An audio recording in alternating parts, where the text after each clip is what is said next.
Hi friends, मैं परविंदर खारी। Friends, आज की हमारी गेम जयकांत जी की एक वीडियो रिक्वेस्ट की है। उन्होंने मुझसे काफ़ी समय पहले सन 2015 में हुए नॉर्वे चेस ब्लिट्स टूर्नामेंट की एक गेम के ऊपर वीडियो बनाने के लिए कहा था, जो खेली गई थी विश्वनाथन आनंद और फबियानो क्रुआना के बीच में। फ्रेंड्स, ये गेम अगर मैं सही कहूँ तो अपनी एंड गेम के लिए ज़्यादा जानी जाएगी। यहाँ गेम की शुरुआत फाबियानो क्रुआना ने की थी D4 के साथ नाइट F6। यहाँ आनंद ने किया, then C4 E6 G3, then D5 knight F3 bishop G7। Game यहाँ कह सकते हैं ओपन कैटलिन पोजीशन में ट्रांसपोज हो चुकी है। Bishop G2, then castle by both the sides, then D takes C4, queen A4 square पर। काफी अच्छा तरीका कह सकते हैं अपने कनेक्शन को कंप्लीट करने का। A6, then queen takes C4 B5। Queen पर अटैक बना तो क्वीन को वापस C2 स्क्वायर पर लेकर जाना ही होगा। और अब कुछ प्रॉब्लम्स होंगी शायद, मेरा ऐसा मानना है ब्लैक के साथ। कम से कम ब्लैक के इस नाइट के लिए ये C6 स्क्वायर तो बिल्कुल ही ऑप्शन में नहीं है। हाँ, आनंद अपने नाइट को यहाँ B2 स्क्वायर पर B7 स्क्वायर पर ले जाने की ऑप्शन को जरूर कंसिडर कर सकते हैं। बिशप B7, यही काम उन्होंने यहाँ किया। Then bishop D2, bishop D6, then knight H4 square पर, asking forcing whatever you can say for knight exchange. Bishop takes G2, king takes G2, then knight B goes to D7, E4, then bishop E7 square पर, knight C3, then C5, D takes C5, knight takes C5, then bishop E2 square पर। वैसे कुछ देर के लिए pressure तो है यहाँ इस पॉन पर, लेकिन फ्रेंड्स, क्या आप यहाँ इस पॉन यानी E4 पॉन को लेने के बारे में कोई मेथड निकाल सकते हैं? किस तरह से ये पॉन लिया जा सकता है? आनंद ने यहाँ बहुत क्रिएटिव मूव निकाला, खासकर इस सेंटर के पॉन को लेने के लिए। उन्होंने यहाँ पहले अपनी क्वीन को रखा D3 स्क्वायर पर, आस्किंग फॉर क्वीन एक्सचेंज।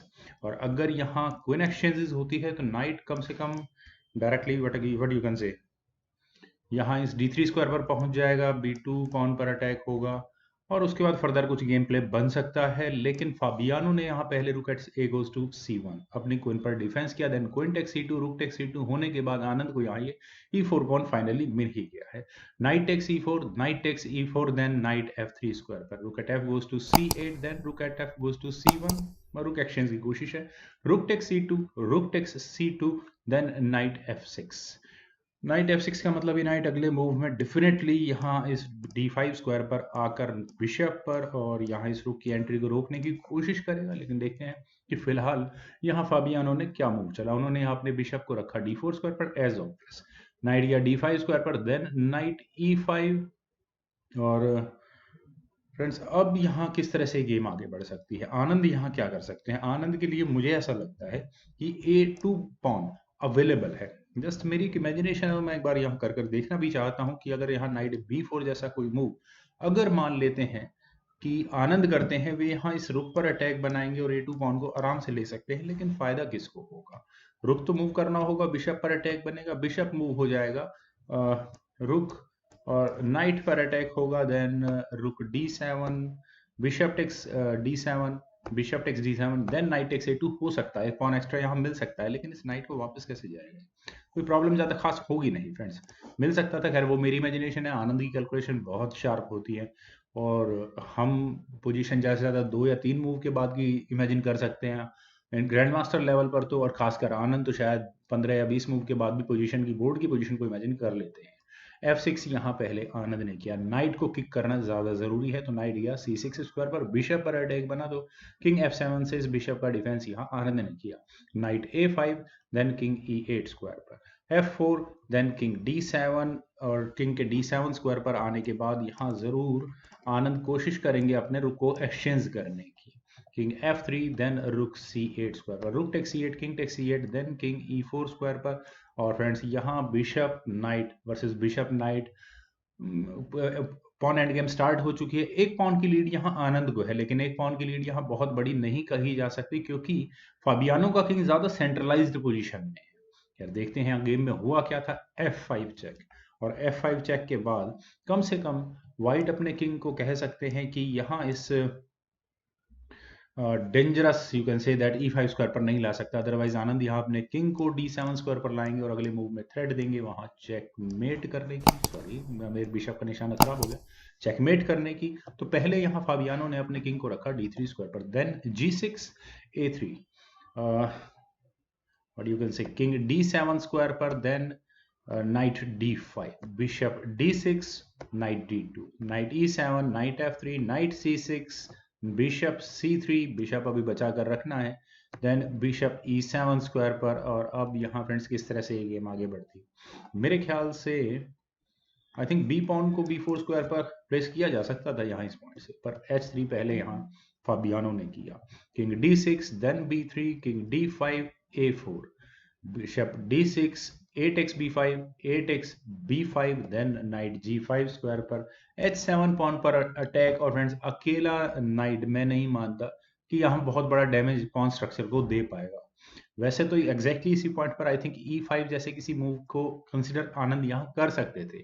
ठीक है, कॉर्नर का पॉन है, वो अफोर्ड कर सकते हैं वहां देना। एफ टेक्स e5 होगा, knight takes e5 with check होगा, किंग e2 स्क्वायर पर जाएगा, और उसके बाद यहाँ एच पॉन आगे पुश किया जा सकता है। लेकिन चलिए पहले देखते हैं आनंद ने यहाँ किया क्या था। आनंद ने यहाँ पहले अपने एच पॉन को आगे पुश किया, नाइट पर अटैक पर, तो नाइट f7 स्क्वायर पर आया। मैं अक्सर कहता हूं अभी भी क्या एच पॉन आगे पुश हो सकता है? अब नहीं हो सकता, क्योंकि अगले मूव में फाबियानो अपने नाइट को h8 स्क्वायर पर ले जाकर बहुत ज्यादा वीक हो चुके पॉन पर अटैक बना देंगे। तो बिशप f8 यहाँ आनंद ने किया, देन नाइट गया h8 स्क्वायर पर, एग्जैक्टली वही जो मैं अभी थोड़ी देर पहले कह रहा था। इस g6 पॉन पर अटैक बनाया, देन g5 करना ही पड़ा। और इस g पॉन पुश के पीछे रीजन ये है कि अब आनंद का ये h6 पॉन है इस g5 पॉन का प्रोटेक्शन के लिए। और एग्जैक्टली इस पॉइंट पर थोड़ी देर के लिए प्रेशर बन चुका है, नॉट एग्जैक्टली बहुत स्ट्रॉन्ग प्रेशर तो मैं यहाँ नहीं कहूंगा, यहाँ इस f4 स्क्वायर पर। लेकिन फिर भी शायद अपने नाइट की पोजीशन को इंप्रूव करने के लिए फाबियानो को मैं शायद ही बोल रहा हूँ इस बात को कि वे यहाँ अपने नाइट को g6 स्क्वायर पर ले जाने के बारे में सोच सकते थे। बिशप पर भी अटैक बनता, नाइट की पोजीशन साथ में इंप्रूव भी होती, लेकिन एफ टेक्स g5 पहले यहाँ फाबी ने किया, एच टेक्स g5 हुआ, उसके बाद नाइट f7। मुझे ऐसा लगता है नाइट g6 एक अच्छी ऑप्शन हो सकती थी। पर चलिए गेम में देखते हैं। गेम में हुआ था बिशप e7, अपने g5 पॉन पर डिफेंस किया, then bishop e2 pressurising that bishop that pawn at g5, knight g5 check। लेकिन फ्रेंड्स आनंद के पास कुछ ना कुछ यहाँ हिडन मूव्स हैं। नाइट टेक्स e5 हुआ, देन किंग टेक्स e5, और अब फ्रेंड्स चूंकि अब बिल्कुल bishop versus bishop and game start हो चुकी है और एक पॉन की लीड यहाँ पर आनंद के पास है, तो मेरे ख्याल से या अभी कोई तरीका नहीं होगा आनंद के पास इस b3 पॉन को कोई नुकसान पहुंचाने का। तो माइट भी यहाँ फाबियानो अपने किंग को GHF फाइल की तरफ ले जाने के बारे में ऑप्ट कर सकते थे, लेकिन उन्होंने यहाँ पहले जी पॉन को आगे पुश किया। और फ्रेंड्स जी पॉन को आगे पुश करना थोड़ा प्रॉब्लम है। क्यों? क्योंकि यहाँ F4 करने का मौका पहले आनंद को मिल गया और दैट्स इट। और अब ये दो कनेक्टेड पॉन्स और साथ में तीसरा पॉन थोड़ी देर बाद यहाँ थर्ड रैंक तक पहुंचने ही वाला है, और उसके बाद फाबियानो को डिफेंस करना बहुत मुश्किल हो जाएगा। लेकिन बिशप C1, किंग D5, खैर अब तो मुझे ऐसा लगता है कि कोई फर्क पड़ता नहीं। अगर किंग अब E2 स्क्वायर पर भी जाएगा तो ज्यादा खास फर्क नहीं पड़ेगा, लेकिन फिर भी किंग मूव करना शुरू कर देना चाहिए था। पर h4 यहाँ पहले फाबी ने किया, जी टेक्स h4। एक पासर, कॉर्नर का पासर अक्सर थोड़ा वीक माना जाता है, खासकर अगर आपके पास बिशप हो जो कि उस पासर के रास्ते को ब्लॉक कर सके। Bishop takes f4, bishop d6 asking for bishop exchange, और अगर बिशप एक्सचेंज हो जाते हैं तो कोई दिक्कत ही नहीं है। यहाँ फाबी आनंद बिल्कुल क्लियरली इस गेम को जीत चुके होंगे। खैर यहाँ पर बिशप e3 जैसी कोई ऑप्शन, उससे भी क्या फर्क पड़ता है, h3। और उसके बाद मान लो अगर बिशप g1 यहाँ फाबी कर भी देंगे, देन उसके बाद सिर्फ h पॉन ही तो आगे पुश करना है, एंड दैट्स इट। यहाँ फाबियानो को अपना ये बिशप गंवाना होगा। खैर यहाँ पर किंग गया था e3 स्क्वायर पर, bishop takes f4 check, that's it. King takes f4 होने के बाद e5 check, king e3 square पर गया। और फ्रेंड्स अब ये दो पासर्स, इन दोनों को रोकना बहुत मुश्किल है। ठीक है, यहाँ पर फाबियानो के पास भी एक पासर है, लेकिन it is not supported by his own king. Then h3 हुआ तो किंग है f2 स्क्वायर पर, और friends final move from Anand was e4। और यहाँ इस मूव के बाद फाबी ने रिजाइन कर दिया। प्रॉब्लम वही कि वो इस h पॉन को रोके या इस e पॉन को। अगर ये किंग g3 स्क्वायर पर जाएगा देन e3 हो जाएगा, एंड दैट्स इट। अब दोनों में से कम एक पॉन तो क्वीन प्रमोट होगा ही होगा। तो इसी कारण से यहाँ इस पोजीशन से फाबियानो करुआनंद ने रिजाइन कर दिया। बट जैसा मैंने शुरू में कहा था कि एंड गेम को समझने के लिए ये गेम काफ़ी अच्छी है। और खासकर गेम फाबियानो कुरवाना और विश्वनाथन आनंद के बीच की है तो और भी अच्छी होगी। तो I must say thanks to mister Jaikant, जिन्होंने इस गेम के बारे में, जिस गेम के ऊपर मुझे वीडियो बनाने के लिए कहा था। तो फ्रेंड्स, आपको मुझे पूरी उम्मीद है कि आपको ये वीडियो और मेरी प्रेजेंटेशन ज़रूर पसंद आई होगी। तो आप लोग इस वीडियो को लाइक करें, शेयर करें और मेरे इस यूट्यूब चैनल चेस गुरु को प्लीज़ सब्सक्राइब ज़रूर करें। आपके कमेंट्स का एज यूजुअल मुझे बेहद इंतजार रहेगा। Thank you for watching and bye for now.